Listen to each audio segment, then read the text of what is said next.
a story about a boy called Neill Blomkamp, if you must. Yes, that Neill Blomkamp. He who's directed such movies as District 9, Elysium and Chappie, and at one point was going to direct a Aliens sequel that would ignore the third movie onwards and carry on from the movie Aliens. However, that didn't happen, and here he is directing a movie and writing it called Demonic.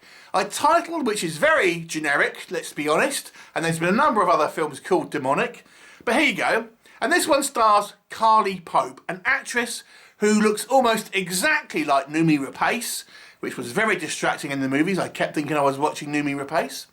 Anyway, and what is the story of Demonic, you might be asking?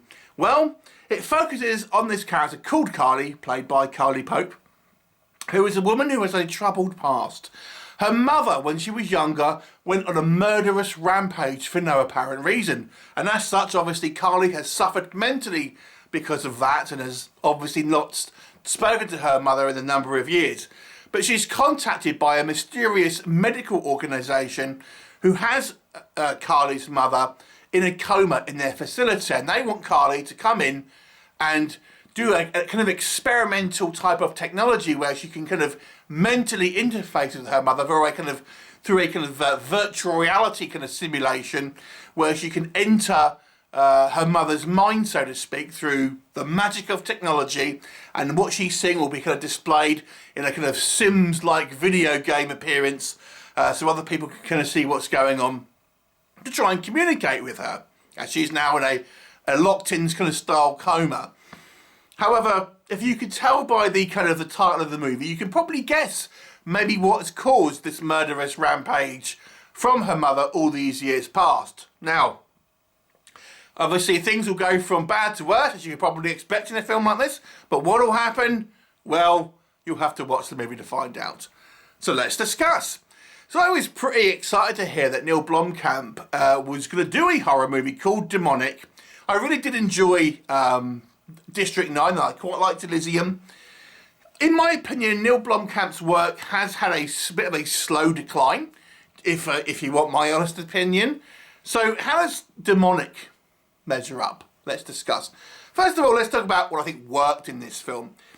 I think the idea of having a demonic style movie, a possession style movie, but that incorporates elements of science and technology and means of dealing with that kind of situation is an interesting one. We have seen it on a couple of movies before. I forget the name of the film, but I know there was a movie where we had a kind of an exorcism team that would go into kind of people's minds through technology and try to do exorcisms there. So it isn't a completely new concept, but nonetheless, it's somewhat of an interesting one. And obviously, technology progresses through the kind of the times that we're in. It's interesting to see its applications in fiction. So that was a good idea. Being a kind of a movie from a kind of established director now, I was expecting some high production value, and I'm pleased to say that I think for the most part, we got it. The movie did seem like it was, I think, a higher budget, a higher production value than some of the kind of the more straight to kind of typical kind of DVD movies you'll get of this kind of horror genres, possession films, stuff like that. It has a sheen, professional look to it. And on a technical side, I thought it was very proficient and well made. Lighting, sound design, things like this. All good. And Neill Blomkamp, I don't think was quite as, to be honest with you, he's a solid director, certainly in this movie, although I didn't feel it had a kind of a particularly strong style here. Nonetheless, I still feel it was at least solidly directed. I have to say, so I thought the performances were quite good from all of the cast. I think everyone here did a pretty admirable job in their roles. However, what does not work with Demonic? I have to say, I think this movie ends up being very vanilla. The kind of the unique selling point was the merging of kind of technology and science into a kind of a horror setting like Possession. To be honest with you, it's more of that's kind of like more of just window dressing for a fairly kind of generic possession plot, and really.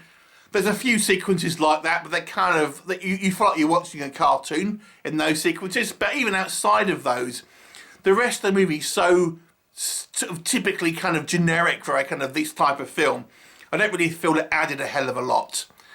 I have to say as well, I feel as the movie started off quite high with the kind of the the idea of this using this kind of technology and this kind of corporation. You don't quite know what's going on, but as the film progresses and more is revealed, I feel the kind of like its credibility was getting lost as the film progressed, and as we get to the third act, it absolutely is a real mess. The third act is a real mess. This is kind of our confrontation, or when we're kind of having the kind of the big finale, so to speak.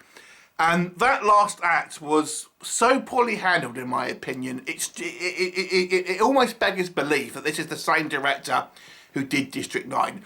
I gotta say, I think the movie started strong. The first act was strong. Second act, getting a little weaker. Last act was quite poor. I mean, I don't want to go into the exact reasons why I think this. I don't want to spoil the movie. But there's a number of reasons I'll kind of give some vague kind of reasons for.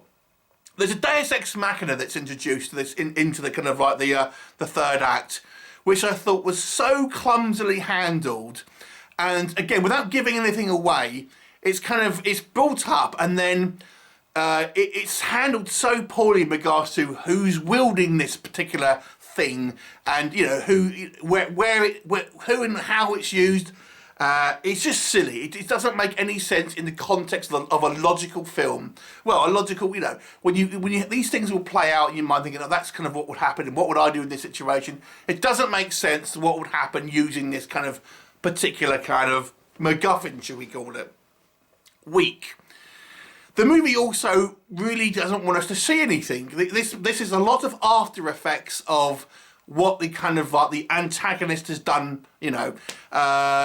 after the fact. We don't really see anything actually happen. It's all like, oh, there's a body on the floor, something's happened. There's something bad and demonic has happened to this person, but we don't actually see it. It's always kind of the after effects.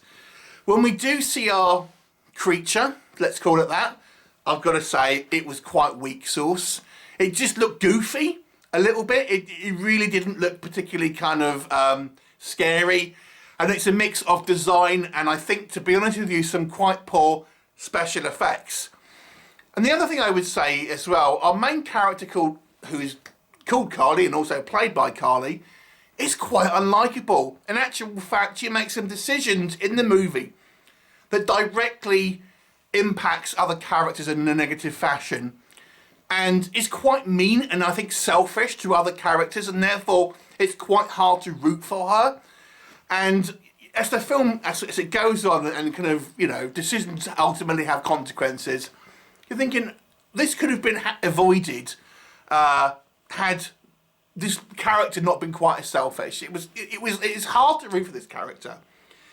And also the reason why this kind of ancient demon has such a fixation with this Carly, again, seems a little weak when you consider how kind of old this thing must have been.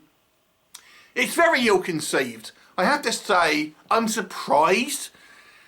This is like, it feels like it's a movie that was written over a day or two, without really much kind of sort of going over it to kind of sharpen it. The script here is weak.